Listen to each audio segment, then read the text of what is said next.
Eric, tuko na our PS, ndugu yangu Professor Bitok, viongozi wengine wote akiwemo mpaka wa senator, pia aliyekuwa gavana wetu Mheshimiwa Jackson Mandago, pia tuko na Mheshimiwa Johana Ngeno na Mheshimiwa rafiki yangu sana Honorable Engineer Sudi, na pia our area MP, pia ndugu yangu CPA Honorable Ruto. Upande ya kanisa mimi natabua sana bishop wetu Bishop Dr. Lucas Mayo, pamoja pia na Reverend wetu ambaye anasikilia hii kanisa Reverend Tom, pia our chairman wa kanisa hii, our retired major Mheshimiwa pia nikuite hivyo Cheriot, na pia our chairman wetu wa development ya kanisa ndugu yangu Omondi, wa Kristo wenzangu pia karibu nisahau Mheshimiwa Relmegit na pia Mheshimiwa Wainaina na wale wengine wote hata wale sijataja kwa jina, na wa Kristo wenzangu. Bwana Yesu asifiwe. Si Eldoret ni city? Na kila mtu wako hapa? Muriega? Muriega rigi? Chamgei? Ilosno Jesu? Haya, Bwana Omondi. Uthi nande? Oh, sio wewe peke yako, nasikia wako wengi. Uthi nande? Nyasaye ber. Sechete. Asante sana. Chanione kama yuko wengine. Buyamuri. Buyamuri naende. Nasikia tuko Kenya mzima hapa. Asante sana. Yangu pia itakuwa machache sana, kwa sababu mengi imesemwa na wale wameongea hapo awali. Lakini Bishop, unajua ukija hapa lazima unaweka maneno yako ya roho vizuri, ndio muende mbele pamoja na Wakristo wote. Mimi pia nataka niseme vile nimekaa hapa imenikumbusha CU nikiwa high school. Wakati tulikuwa tunaomba kabisa, hata karibu sisi wote tulikuwa praise and worship, kwa sababu kwaya ya hii kanisa mko top sana. Na nimeona tulikuwa kwa spirit na Engineer Sudi. Pengine hata sisi tutafanya maneno kwaya iende mbele vizuri. Lakini kwaya ikiimba hapa, mtanisamehe, unajua kuna watu ni wazuri lakini sura inakaa dhambi. Sasa sijasema kitu, lakini niko na marafiki pia hapa ni wengi. Niko na rafiki anaitwa Johana Ngeno, lakini msisikanishe na ile nimesema, pengine haishikani. Na niko na rafiki anaitwa Oscar Sudi. Sasa wakati tuliiba, ilibidi niende karibu na Sudi, nisikie kabisa kama anasema maneno ile tunaiba. Na mimi nimestuka sana. Sudi, unajua praise and worship? Nimestuka sana, unajua maneno vizuri ya Mheshimiwa Ngeno. Sitasema, sitaki kuharibu jina ya mtu. Lakini wote ni wazuri. Pengine akikarabatiwa kidogo Ngeno, hata wewe utakuwa kama Sudi, alafu baadaye ukuwe kama Mandago, kutoka hapo ukuwe kama Wainaina, uende ukikuwa mtu mzuri. Mimi nimefurahi sana kuwa hapa kanisa ya AIC leo, and I want to confirm what was said by the governor and Honorable Sudi. Tulikuwa hapa maneno ya basari hivi juzi tu, siku chache zimeisha. Na wakati governor na Mheshimiwa Sudi pamoja na Mheshimiwa ndugu yangu CPA Ruto, kwa sababu tulikuwa in the same event, wakati walinieleza kuna harambee leo ya kujenga kanisa, nikakumbuka wakati moja nikiwa university, there is a sermon I have never forgotten. I went to All Saints Cathedral, na wakati tulihubiriwa hapo, mhubiri akasema wakati wowote unapata nafasi ya matoleo katika kanisa, it is an opportunity and a privilege that you are going to seek for blessings. That when you are giving in church, you are basically actually not giving, because God is the owner of everything, including our titles, including our resources. And therefore, when we get an opportunity to come and just give a little bit of the more that God has already blessed us with, tunafaa kuja hapa na roho ambayo inanyenyekea tukikujia baraka. Na mimi hata nikipita pahali nisikie kuna harambee ya maneno ya kanisa, hata kama mimi sio mgeni, igia hapo, kwa sababu hiyo ni baraka watu wanapata, na usitikie watu wabarikiwe kama wewe hauko. Na ndio maana tuko hapa Bishop siku ya leo. Na kwa sababu hayo tutafanya hapo tukimalizia, nitataka tu niseme machache sana. Na ya kwanza, mnajua tukiwa hapa, mkituona na hapa viongozi wote, sisi ni watu wa mkono ya wadosi wetu. Na kwa hiyo ningeomba nilete salamu za kiongozi wetu, za rais wetu, His Excellency Dr. William Samoei Ruto. Na pia ningewaomba nilete pia salamu za kiongozi wetu na mdosi wetu, Deputy President Mheshimiwa Rigathi Gachagua. Mkituona wakati tunakuja kama harambee kama hii, tunakuja tu kuwakilisha. Hao ndio viongozi wetu na zile nyadhifa tunafanyia katika serikali. Kama mimi nikiwa budget, Sudi akiwa engineer akiunganisha waya, hana waya yake, anaunganisha ya wadosi wetu. Na wale wengine wote tunafanya kazi ya kusaidia vision ya president wetu na deputy president, kwa sababu hao ndio wanatuwakilisha huko mbele. Na wakituwakilisha hapo mbele katika ile mambo ambayo tumepanga, na nitasema tu machache, especially katika budget. In the last 2 weeks nimekuwa katika kazi ya kutayarisha ile tunaita budget policy statement. Budget policy statement inatayarisha maneno ya budget ya nchi. Ni ile tunaenda ya 2024-2025 financial year. Na katika hiyo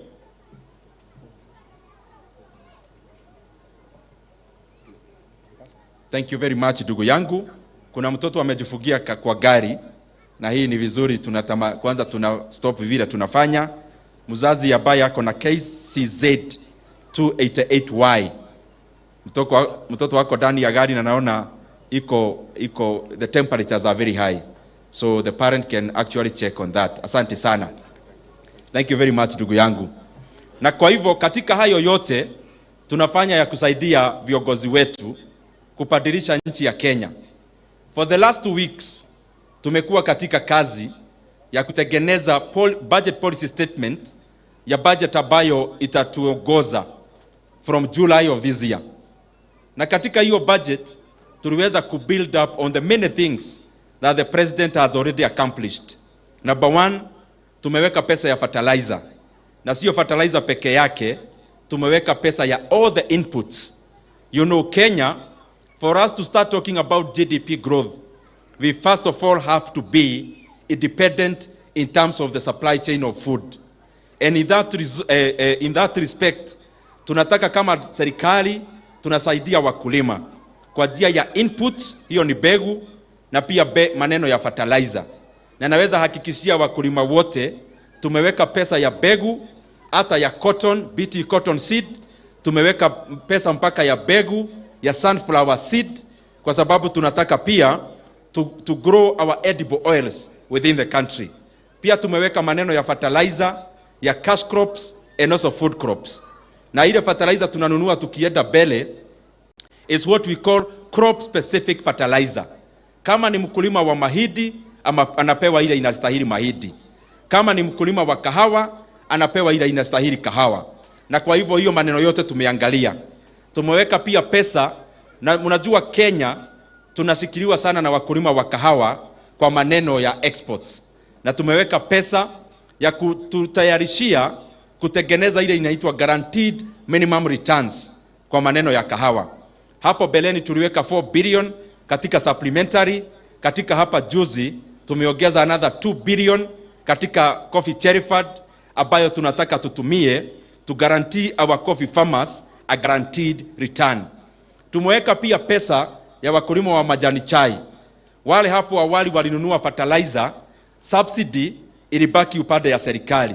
Tumeweka pia hiyo subsidy arrears, na pia tumeweka pesa ya subsidy ya wakulima wa majani chai, so that also them can also take advantage of that government program. Kuna kitu ingine ambayo inapea roho yangu furaha. Nikitazama, and I can bet even our choir here, hakuwezi kosa mwalimu ambaye wako katika choir. Na hii kanisa nikisema walimu wasimame pia ni wengi. Mnafanya kazi mzuri sana kwa nchi yetu ya Kenya. Na ndio maana katika hii budget policy statement, in the sector ile tumepea pesa mingi sana ni elimu. Close to 670 billion tumeweka kwa maneno ya elimu. But one element is very critical. Katika TSC tumeongeza fedha 26.3 billion shillings katika TSC.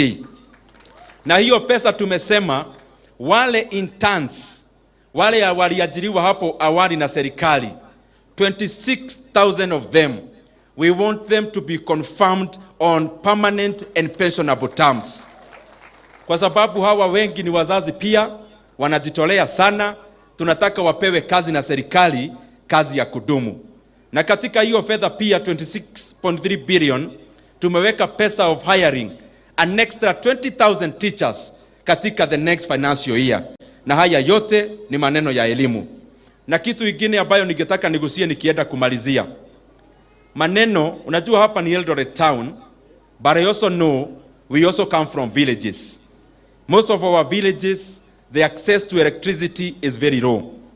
Na ile tumepea nafasi kama serikali ya kupeleka stima katika vijiji zote Kenya, inaitwa REREC.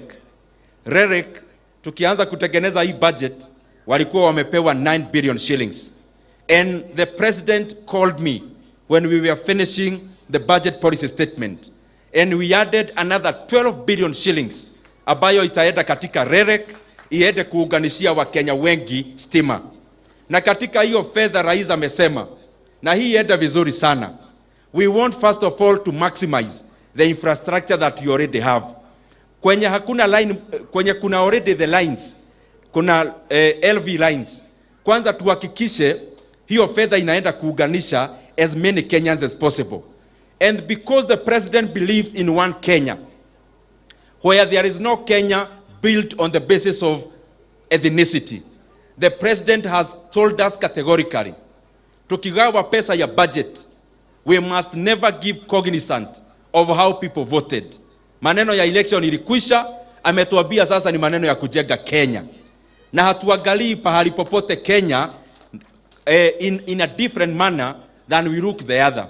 And in that regard, President amesema hiyo pesa ya stima, every constituency in Kenya yote inapata 50 million shillings ya kuorganishia wananchi wa Kenya stima. Na katika maneno ingine yote, barabara na zile zingine, amesema for Kenya to develop, Kenya cannot develop when only a part of Kenya is developing. The president has told us for Kenya to develop, all parts of Kenya have to develop. And therefore we have to allocate resources equitably across all the regions of Kenya. Na ya mwisho, wale wazazi wetu wamefikisha miaka 70. Mnajua mlijiandikisha hapa juzi. Wengine wenye hawaja kuwa kwa register. Wale 70 years and above, severely disabled and orphans. Wale walijiandikisha hapa juzi, I want to assure you, you might actually receive your first payment either this month or next month. Wale walijiandikisha juzi. Na tumesema pia as government, tukiongozwa na rais wetu, kabla sisi tulipwe mshahara kama wabunge na watu ambao tunatumikia serikali, ya kwanza tunalipa hiyo pesa ya wazazi wetu. Na wale wako bali, gavana wa road wa Turkana amekuwa hapa. Kuna mzazi wetu wako bali sana from the bank. Na ndio tumesema hii pesa tunasaidia wazazi wetu ya cash transfer.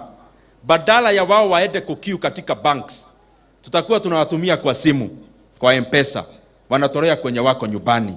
Ndio tupunguze maneno ya gharama ya hawa wazazi wetu kufikiwa na hiyo maneno. Ya mwisho kabisa, lika langu, hawa my age mates majority, tunatafuta kazi. Katika ile mfumo ya rais wetu ya housing, tuna 64 billion shillings ambayo tunachukua kama ile levy ya housing. Na mtaanza kuona acceleration of building of this affordable housing. Na this affordable housing sio manyumba peke yake. We look at the multiplier effect. Tunaangalia mtu wa simiti anaongeza capacity, anaajiri wa Kenya wengi.